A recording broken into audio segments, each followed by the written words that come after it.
उसमें कोई समझदारी नहीं है। मतलब उठाया व्लॉग बना दिया, सिर पैर नहीं होता चीज़ों का। थंबनेल अच्छा लगाने से व्लॉग के अंदर कुछ होता। पहले तो वो प्लानिंग थी कि हम यहीं सोएंगे तीनों कहीं। Hello and welcome to Tele Talkies. दोस्तों, बिग बॉस के घर से बाहर आकर अरमान ने दिया मीडिया को इंटरव्यू।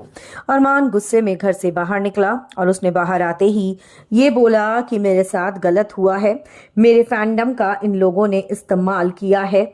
इन लोगों को ये पता था कि मैं फिनाले में पहुंचूंगा और इनको जाहिर सी बात है फुटेज मिलेगी ही मिलेगी, इनको टीआरपी मिलेगी। मेरे फैंस का इन लोगों ने यूज करा।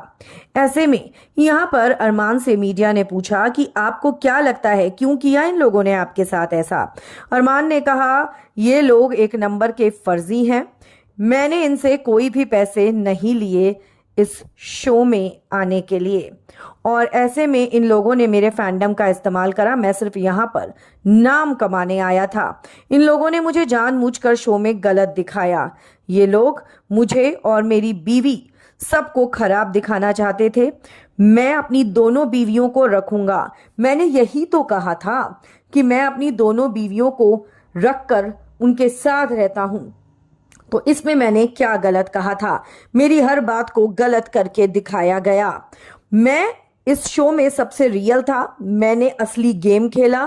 सारे के सारे इस शो में गधे भरे पड़े थे, लेकिन मैंने तब भी हार नहीं मानी।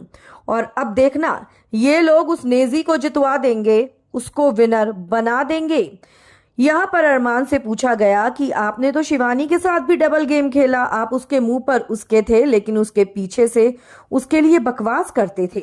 ऐसे में अरमान ने कहा ऐसा बिल्कुल नहीं है, मैं शिवानी के साथ हमेशा एक भाई की तरह रहा और उसको सपोर्ट किया। वो जहाँ गलत होती थी तो मैं उसको बताता था कि तू गलत है, जहाँ वो सही होती थी मैं उसको बताता था तू सही है। लेकिन जानबूझकर मेरी गलत चीजें ही इन लोगों ने दिखाई। हाँ, मैं ये जरूर कहूंगा कि शिवानी में अकल कम थी और इसीलिए वो एलिमिनेट हो गई। मेरे में अकल थी और मैं खेलता रहा, मैं दाव चलता रहा।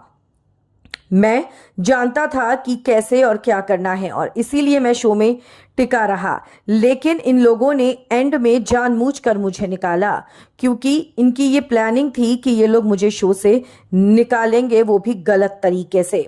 मैं फिनाले में जाना क्या, मैं विनर बनना डिजर्व करता था। मेरी बीवी कृतिका अभी भी घर के अंदर है, इनको उसे जिताना है तो जिताएं, वरना उसको भी भेज दें। मैं अपनी दोनों में से किसी बीवी को उस घर में अब कभी नहीं लेके जाऊंगा और मेरी सबसे बड़ी गलती थी कि मैं उनको इस घर में लेकर गया। हमें जाना ही नहीं चाहिए था इस शो के अंदर। बहुत ही बुरे हैं बिग बॉस के मेकर्स, बहुत ही गंदे लोग हैं। मैं इस शो में अपनी रियलिटी दिखाने गया था, लोगों को वो नहीं समझ में आई तो मैं उसमें कुछ नहीं कर सकता। मैं बाकियों की तरह कम से कम फर्जी नहीं था, नकली नहीं था। मेरा कंटेंट सबसे अच्छा होता है। यहाँ पर विशाल के लिए भी पूछा गया तो ऐसे में अरमान मलिक ने कहा कि विशाल को थप्पड़ मारना जरूरी था। वो मेरी बीवी को चेकआउट करता था जानबूझकर और मुझे ये चीज बुरी लगती थी। मैंने थप्पड़ मारा, उसके बाद वो सुधर गया। ऐसे में अरमान से पूछा गया और उसको बताया भी गया कि आपकी बीवी तो खुद उससे बात करती थी जा जाके, और वो खुद उससे गप्पे लड़ाने की कोशिश करती थी, उससे पूछती थी मैं कैसी लग रही हूं। इस पर अरमान ने कहा नहीं, मेरे घर की दीवारें, जैसे मैंने घर के अंदर भी कहा था, बहुत मजबूत है और मेरी बीवी नहीं पूछ सकती। जिसके बाद यहाँ पर अरमान को एक क्लिपिंग तक दिखाई गई जिसमें बात कर रही है कृतिका जानबूझकर विशाल से। अरमान ने कहा कि ये मैं कृतिका से पूछकर ही अब आपको बता सकता हूं। दोस्तों, अरमान मलिक ने सीधा सीधा ये कहा है कि ना तो वो कृतिका और ना ही वो पायल को छोड़ेगा और वो उन दोनों के साथ ही रहेगा।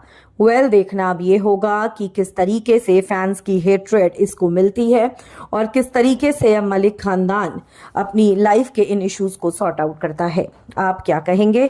कमेंट्स में आप जरूर लिखकर बताएं। वीडियो को लाइक और शेयर करना आप ना भूलें।